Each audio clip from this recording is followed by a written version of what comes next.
Chapter 2 Neoliberalism and Me.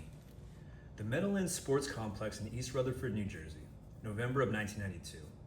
I'm newly 14 years old, and I'm at the biggest live show I've ever attended. Avid fans seem to have taken every single one of the stadium's 82,500 seats, and they're all buzzing with excitement. I've come with my parents, but no matter. I still feel like a grown-up simply for being in this audience where there are so few kids my age. Most everyone here looks like the same version of my mom and dad. White, middle class, enthusiastic. We're here to see a superstar. Minute by minute, the anticipation builds as we wait for the headliner, the Mick Jagger of our night, our Axl Rose. These are like famous rock stars. Throughout the stadium, there are fans chanting and clapping and waving signs. The energy is not dissimilar to those clips from 60s girls who wear bouffants, it's like puffy sleeves, I think, weeping and losing their shit when the Beatles performed. But aside from some highly publicized saxophone playing on late night TV, the man we are waiting to grace the stage is not a musician. He just has the charisma of one. It's the night before the presidential election, and we are at the DNC rally, and already I'm a good future Democrat because I love Bill Clinton. The man of the hour comes to the stage, and the place goes wild. Confetti falls from the big dome ceiling, and after what feels like 10 minutes of rapturous applause, we quiet down in the anticipation of his speech. A small hitch in the plan. After spending months campaigning all over the country, Bill Clinton has literally lost his voice. So in the end, he doesn't speak to us at all beyond a few whispers. My fellow Americans, this is a very big election. The first election since the end of the Cold War. The election that will chart our course into the 21st century. Instead of letting Al Gore stand in for him, arguing for real social progress and an end to Republican policies as usual in favor of policy that puts people first, we also get to hear speeches from actors Glenn Close, Gregory Hines, and Kathleen Turner and Richard Gere, fresh off sex work fairy tale rom-com Pretty Woman. Being in the presence of Hollywood celebrity is thrilling. Then it's Hillary Clinton's turn, and she promises that all of us will be back on our feet again if Bill is elected. Then, to bring it all home, Michael Bolton sings When I'm Back on My Feet Again. I'm 14, so I can't entirely articulate what specifically needs changing in America, but what I do know is absolutely that Republicans, who have had a lock on the presidency for years, are evil, and the only thing they care about is other rich people and villainizing the poor. My parents have great faith that Bill Clinton will be able to change all that, and I believe them. He's young and handsome, he's a Rhodes Scholar, and also a man of the people. He's hip, or at least hipper than the Bushes. Tomorrow he will be better than before, according to Clinton's campaign theme song, Don't Stop. And I believe Fleetwood Mac too. That's a band that sang Don't Stop. Bill may be silent now, but his speeches have been playing on repeat every night on the news. For millions and millions of Americans, the dream with which I grew up has been shattered, he said in a stump speech near Pittsburgh in April of 1992. The idea that if you work hard and play by the rules, you'll be rewarded, you'll do a little better than next year than you did last year, your kids will do better than you, but that idea has been devastated for millions of Americans. Clinton promises that he will be the president to make work hard and play by the rules viable again. And I am a consummate hard worker and rule follower, so I have taken his messages to heart. I know that as long as he is elected, I will have the tools I need to succeed. The evening ends with the cast of Les Miserables, that's like a play, Broadway play, singing One Day More, and I cry with the ardor of a French ragamuffin who feels entitled to a better life, who is certain that political change is imminent. America is headed for an era of post-Bush utopia, and I know that as long as I work hard and play by the rules, I will reap the rewards. I am sure someone who chooses to do the same can do so as well. In 1996, 4 years after that Meadowlands rally, I mail in an absentee ballot to cast my very first vote in an election. I vote to re-elect Bill Clinton for a second term. I have just started college at the University of Pennsylvania, and finally I feel like my hard work is beginning to pay off. To get here, I've done all the things expected of me. I got straight A's in my final 3 years of high school, got great test scores, had well-rounded extracurriculars and after-school jobs. I took initiative. I I'm a burgeoning feminist. In my government and politics class presentation, senior year of high school, I argued that we must protect Roe versus Wade at all costs. Not once thinking that it would ever be under serious threat. I was comfortable and that it was just a rhetorical exercise. I believe that my admission to a good college will lead to a good job at a good company, which will lead to personal fulfillment and a sense of purpose, along with adequate health care and eventual home ownership and plenty of money waiting for me in a retirement account. If I bust my ass over the next 4 years, I know I'll be able to enjoy some of these spoils. Earlier that year, President Clinton invited 100 business executives to the White House to instruct these good corporate citizens on how they can do well by doing good. Later in 2022, Alex Pareene will explain this sea change in The New Republic. It's like a book. Unlike an earlier liberal consensus around doing well and doing good, that is growing the economy and providing for the downtrodden at the same time, doing well by doing good is a belief that there is no trade-off between making money and improving the world. And in fact, by making a lot of money is the best and most effective way to improve the world. Good Democrat that I am, it doesn't occur to me that trusting America's largest corporations to care about the well-being of others is like trusting Hannibal Lecter to be satisfied by a dinner of a veggie burger with some fava beans and a nice Chianti. Hannibal Lecter's a cannibal from a famous book. What could go wrong? I am in the same graduating class as Donald Trump Jr. In college, he appears only to be a dumb frat boy with a little bit of a drinking problem, not the legitimate threat to national security that he is destined to become. The only vaguely political thing I ever saw him do during our college years is attend a protest on the college green when the administration bans drinking at undergraduate parties in 1999, after a 26-year-old alumnus of Donnie's fraternity dies after drunkenly falling down the stairs at the fraternity house. To be fair, I was at that protest too. I never gave Donnie enough credit. I've got to admit that he's really come a long way since then, political impact-wise. Donnie is a Wharton student, just like his father was. I am at the College of Arts and Sciences, studying English with a concentration in dramatic literature. Most of my classes are held in Bennett Hall, a quaint old building that seemingly hasn't been updated since The Great Gatsby was published to mixed reviews. Donnie and his classmates at the business school have the richest donors and therefore the biggest, nicest buildings on campus, the most money to throw around, the most functional air conditioning, the most computer labs per capita. Most of us in the late 90s have non-transportable desktop computers. So if you want to check your email before class, you need to duck into a computer lab. Wharton is the crown jewel of Penn, and everybody knows it. But I, too, can take a few classes at Wharton. Any undergrad can take up to 3 courses there, can access the knowledge of some of the best minds in business, and learn some practical skills like marketing and branding to round out our liberal arts degrees. We are all encouraged to do so. Donnie's presence at school sparked some cognitive dissonance, but I'm game for some mental gymnastics. I ultimately decide to view Donnie as a signifier of legitimacy, as if merely being in the same place at the same time as a kid whose entrance to college, among other things, has likely been purchased for him, is an indication that I am on the right path in life. As I brush by Donnie on the way to class, I am forced to revise my Clinton-inspired vision of how meritocracy works. Some rich and powerful people do get to buy their way into elite colleges, but I am able to interact with those people whom I never would have met otherwise because I worked hard and I earned it. There's an entire literary genre called dark academia, in which an outsider, maybe a little too naive and idealistic, works their ass off to get admission to an elite institution and gets caught up in the powerful incitatory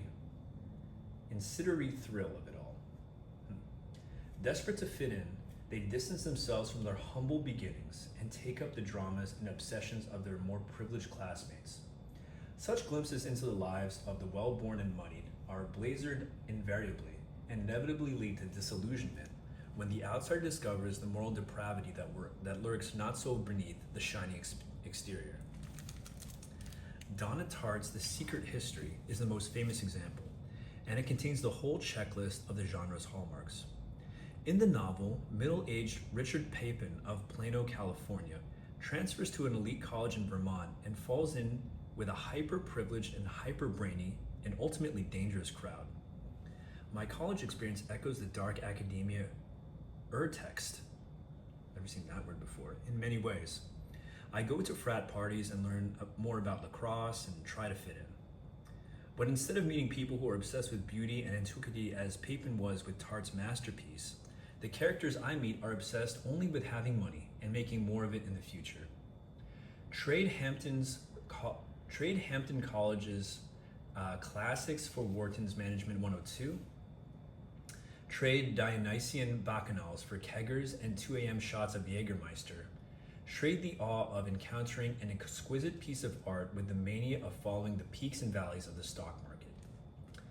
Even as an insecure teenager, I feel I am morally and intellectually superior to them, these future investment bankers and tech bros who want to make money above all else, who view art as a distraction at best.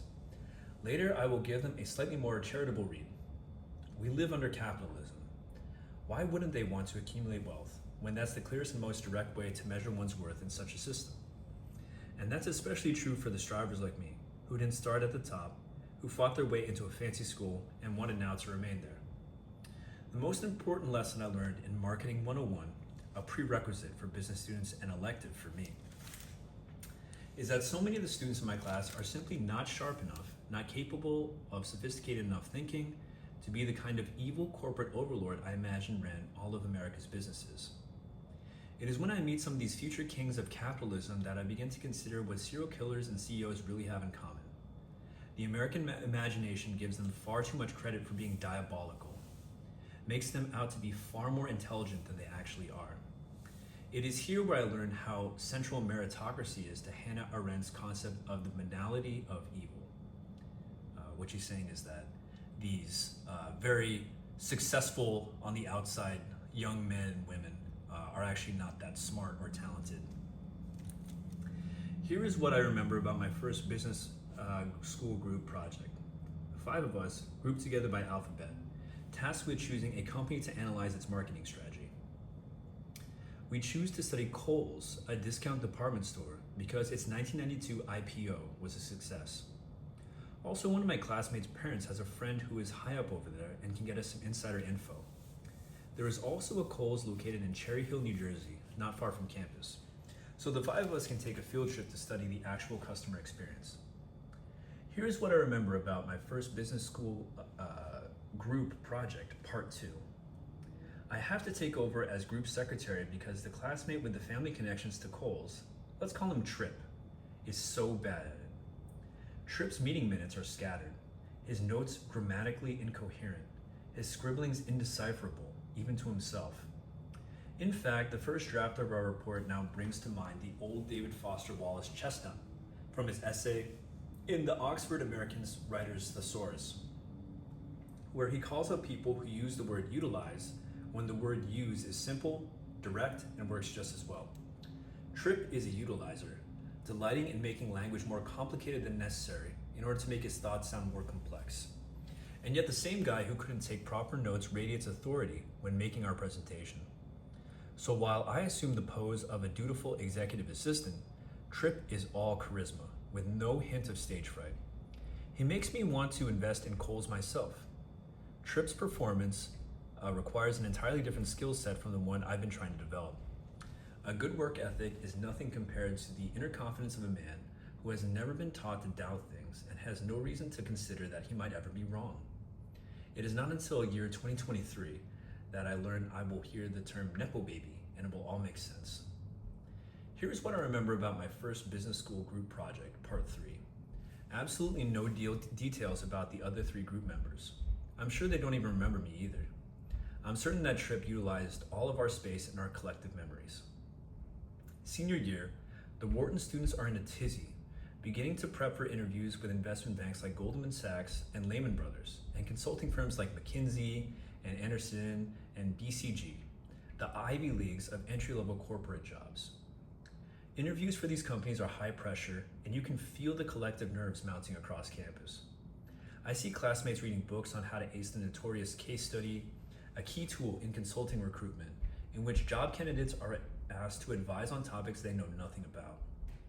There are a bunch of these books, all of which emphasize how interviewees should handle uncertainty, namely how to emanate expertise no matter how far adrift the subject. As I learned in my Wharton classes, some prospective bankers are naturally more talented at such performance than others. Tripp ended up in Mergers and Acquisitions Department of Goldman Sachs. In 2022, I would read The Big Con, how the consulting industry weakens our businesses, infantilizes our governments, and warps our economies, and understand my college years in a new light. Authors Mariana Mazzucato and Rosie Collington lay out the terms of the case study interview. Success in such exercises can be summed up as the ability to use superficial knowledge, they write. And crucially, interviewers for such positions are not just looking for cognitive dexterity in a candidate's responses. They are often most keen to see self-assurance and conviction in the solutions the candidate proposes. In other words, the big consulting companies want recruits who are good at lying, and they can do so with a smile. That's what they were teaching at business school. I know it's wrong to portray an entire school, an entire field of study, as if it's made up exclusively of con artists. But I'm sure there were smart and kind people who graduated from Wharton and who are now doing good in the world. There must have been. But when Donald Trump is your school's most famous grad, with his vile son in your class, it does tend to color how you perceive the rest. In September of 2000, I start my first publishing job at a literary agency, a small division of a talent management company that represents athletes and models and other types who are nominally authors but who do not want to write their own books. Ghostwriters are saints. At my first meeting at my very first day of work, the company's billionaire CEO, who made his fortune representing the biggest golfers and tennis players of the 70s and 80s, turns red in the face and screams at me for not getting a message from him to my boss in a timely manner. To this day, I prefer not to refer to a mixture of iced tea and lemonade as an Arnold Palmer, the name of this yeller's most famous client. I explain that it's my first day. That's no excuse, he yells. With that attitude, you're not going to last very long at this company. Did I mention that he's the author of the book, What They Don't Teach You at Harvard Business School, the marketing copy of which promises to reveal the positive use of negative reinforcement? I burst into tears in front of all my new coworkers, which is not a move any of my Wharton professors would have endorsed. They, in turn, say very little. I'm humiliated, but I vow to come back to work the next day and do better. I'm no quitter. I like to portray myself as an innocent here, and certainly I have done nothing to warrant a public dressing down on my first day of work. But here's where I confess that I took this job knowing that the agent who would become my boss had recently sold Jack Welch's memoir for $6.8 million. Yes, that Jack Welch, Neutron Jack, the man who was deemed brilliant for making General Electric the most valuable company on earth by moving away from manufacturing and toward the blob, an amorphous collection of financial assets. According to David Gelles, author of The Man Who Broke Capitalism, how Jack Welch gutted the heartland and crushed the soul of corporate America, and how to undo his legacy, Jack Welch destabilized the working class by closing factories, firing tens of thousands of employees, offshoring, and outsourcing. Gelles sees a vastly different, enduring legacy for the man who was once named Manager of the Century by Fortune. Welch opened the door to an era where billionaire CEOs are endowed with vast power and near total impunity. I entered the job market hoping to work for editors with stables of brilliant writers, but alas, my dream job at Alfred A. Knopf went to somebody else. So instead, I'm working at this agency, mostly coordinating schedules for all the various handlers involved in publishing celebrity memoirs. Jack Welch has a proper executive assistant who has been with him for decades and who basically runs his life. My boss should probably have one of those too, instead of a 22-year-old who dreams of one day making art. Work consists mostly of excruciating boredom, punctuated with moments of high pressure. I'm an all-around bad fit.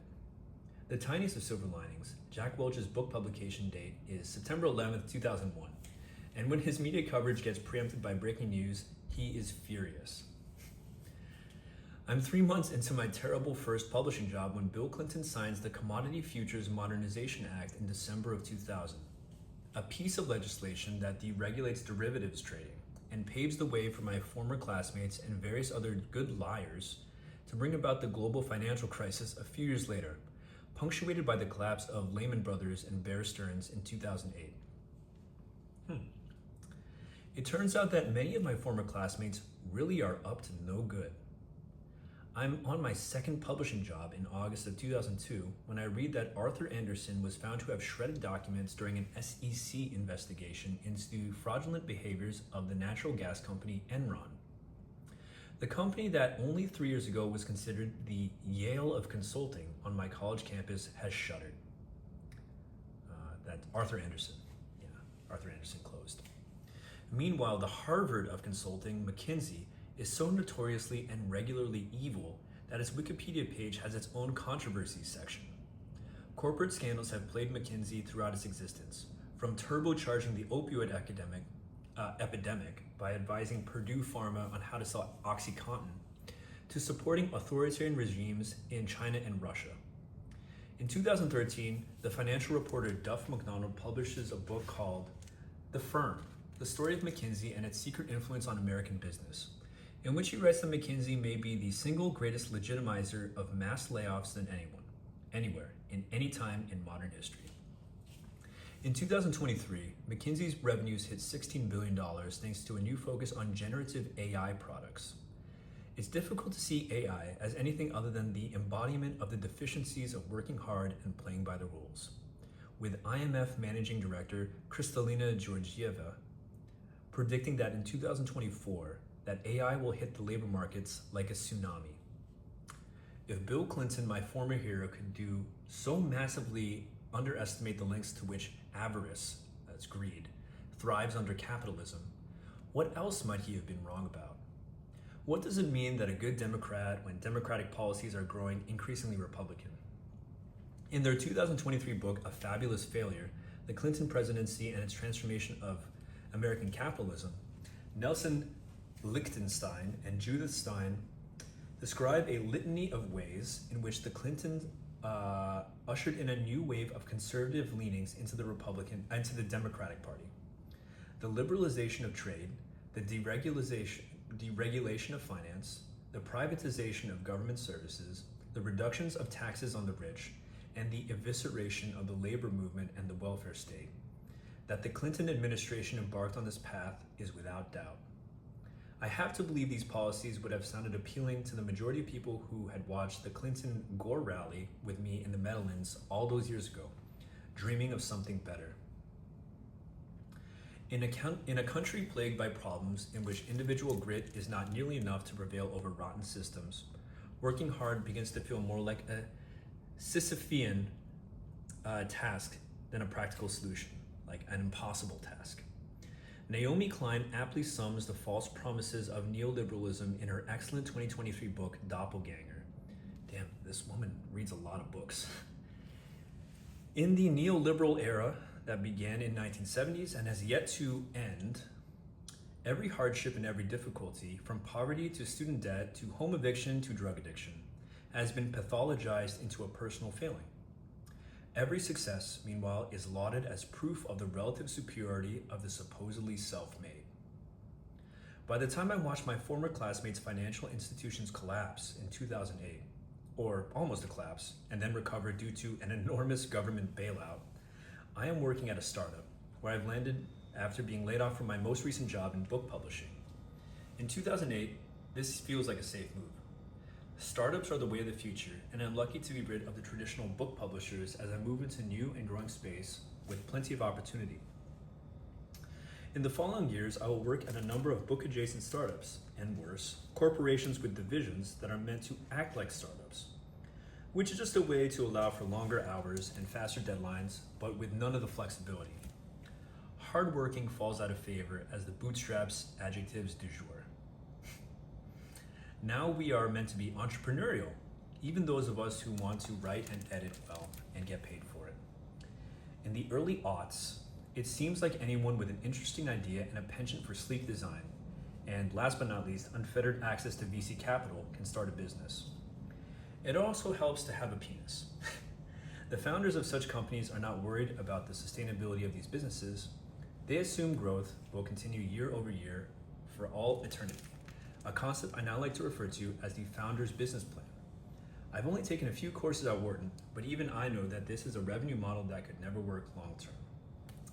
Let me get some tea. Take a little break for a second.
All right. Ambition within these startups is two-pronged. The true believers think that they can make gobs of money and change the world. They project a moral element onto startup capitalism, as if the selling of things in a brand new way could inherently be good for humanity. Here we are, back to reinforcing Clinton's idea that doing good and making money can go hand in hand. We've learned nothing. At the same time, a new kind of so-called rock star captures the American imagination. The tech billionaire Jeff Bezos. Jeff Bezos decimates the book industry and small businesses everywhere, and then goes on to receive glowing profiles about his business acumen and his philanthropy and his love of books. Meanwhile, his warehouse employees piss in bottles because they don't get adequate bathroom breaks. Fellow Penn grad Elon Musk is hailed as a genius and gets the Walter Isaacson biography treatment, even as he busts unions at Tesla plants and founds a company whose goal is to merge human brains with AI. And this was before he tanked Twitter and started on anti-Semitic rants. Mark Zuckerberg begins the hoodie-wearing golden boy of the internet age, all while invading our privacy and spreading disinformation and inciting civil unrest. Not to mention all of the cryptocurrency hucksters and self-help gurus who cultivate adoring fandoms of their own. Meanwhile, in my little corner of the world, the arts and media industry, private equity firms and media conglomerates are buying up websites and news organizations. Workers are stuck falling in line with corporate strategies that are constantly changing based on the finicky predilections of social media algorithms. Pivot to video becomes shorthand for how talented reporters and editors are made to follow the whims of a management class that increasingly seems over its head. We, their employees, pivot so many times, it seems like we were all just spinning around in circles. I watch my friends and colleagues fall victim to budget cuts and layoffs due to poor business decisions on the parts of their leadership. And once again, I think of my former Penn classmates, practicing to sound confident about industries about which they knew nothing at all. The tragedy of digital media isn't that it's run by the ruthless, profiteering guys in ill-fitting suits, writes Megan Greenwell in her last piece for Deadspin in 2019, after the private equity firm Great Hill Partners acquired the parent company GO Media and slashed its staff. It's that the people posing as the experts know less about how to make money than their employees to whom they won't listen. In the 2020s, the so-called brilliant businessmen across media, hi again Elon Musk, and entertainment are gutting companies with breathtaking speed. Their ineptitude is particularly astonishing in light of the basic principles that I thought every marketing 101 student had to understand. Concepts like establishing customer trust and building a reliable brand. In 2023, a variety of outlets began to use generative artificial intelligence, a supposed cost-saving measure because presumably you don't have to pay robots, to supplement their offerings. Each time a publication uses AI to generate sloppy, often factually incorrect articles, It pains me how entirely obvious it is, and how the people at the top don't seem to know or care just how obvious.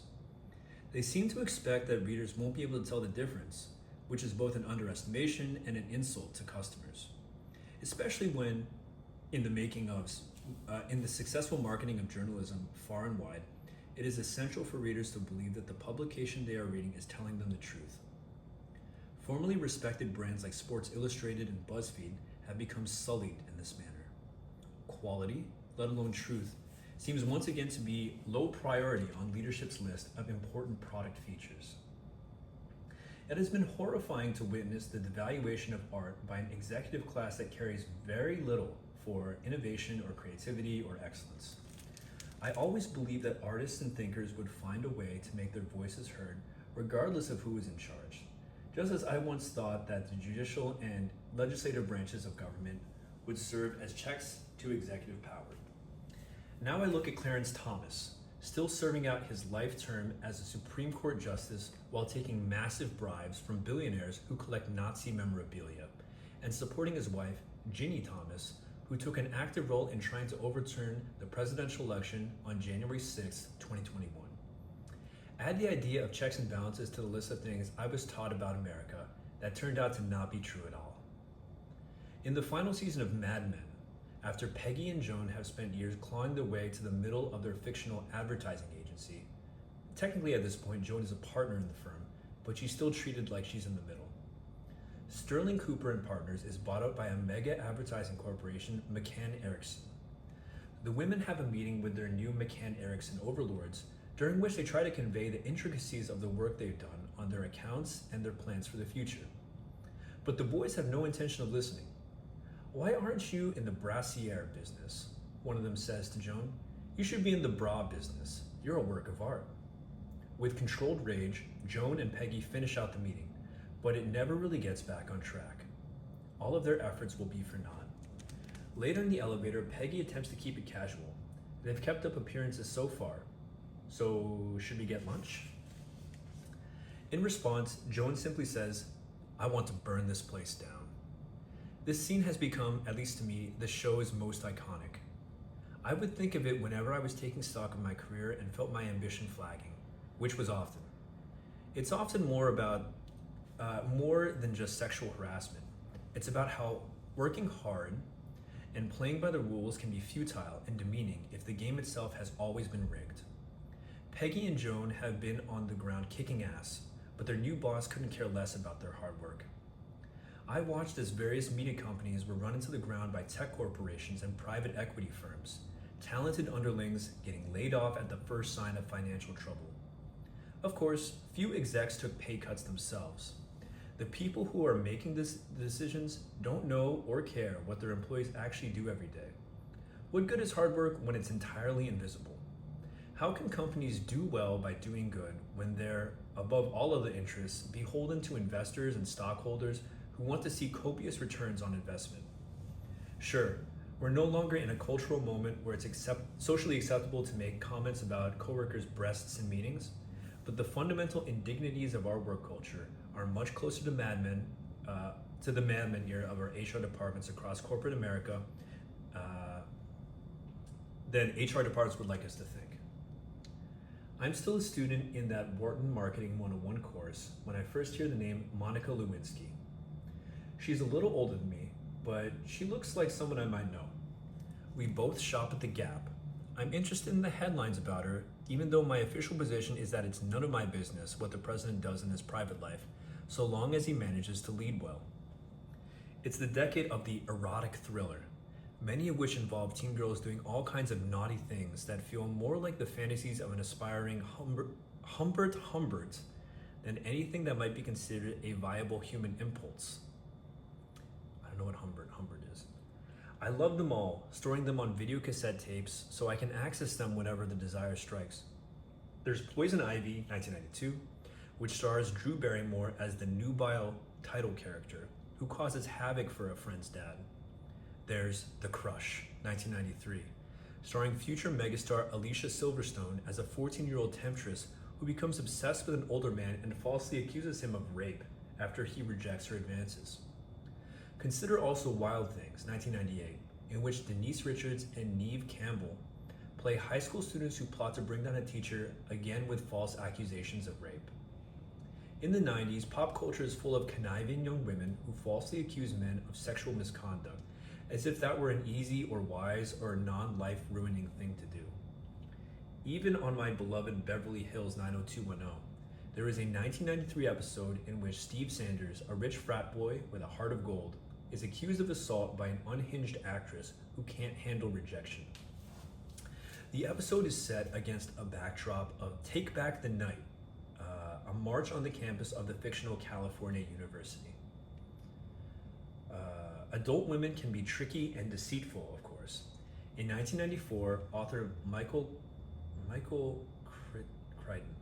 Crichton publishes the reverse gender role novel-turned-film Disclosure, in which a spurned former lover who has been promoted to her ex's boss falsely accuses him of harassing her. Also in 1994, Alan Dershowitz, yes, that Alan Dershowitz, publishes a novel called The Devil's Advocate, in which a woman who has once been caught lying under oath about workplace misconduct then accuses a basketball star of rape. In retrospect, the plot of the novel actually contains more nuance than I remembered for an author who has continually argued that the age of consent should be lowered to 15 years old. Wow, I don't know any of those books or those authors who were just mentioned. That's interesting. I suppose I heard of Paula Jones in the lead up to Bill Clinton's first presidential run when I was a kid. She was someone I could easily dismiss at the time.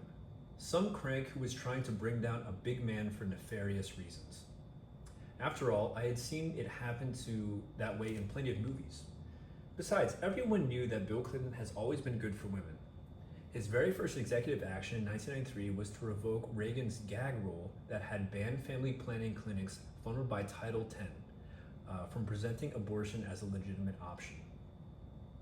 Before 1999, I'd never heard of the name Juanita Broderick, who had accused Clinton of raping her when she was volunteering for his campaign in the late 1970s, during his first run for governor in Arkansas. There were, of course, others. Kathleen Wiley, Jennifer Flowers. I had been too distracted by Monica's blue dress to seriously consider all the women who had come before her and the severity of their claims. A year before I attended that dazzlingly exciting Clinton rally in 1992, I had registered in an ambient way, everyone freaking out over the gross jokes Clarence Thomas made to Anita Hill, jokes she later renounced, and recounted again during the Supreme Court confirmation hearings. Something about pubic hair and Coke cans. Something about a porn star. Yeah, Anita Hill was like a lady who accused Clarence Thomas, Supreme Court Justice, of sexual assault. I think about Hill a lot during Brett Kavanaugh's unbearable 2018 Senate Judiciary Committee hearing upon his nomination to the Supreme Court. He isn't even competent at acting like he's not entirely vile, as his predecessors were in different levels. He gives us no material to create an illusion that he is anything more than the kind of overgrown frat boy I experienced in college.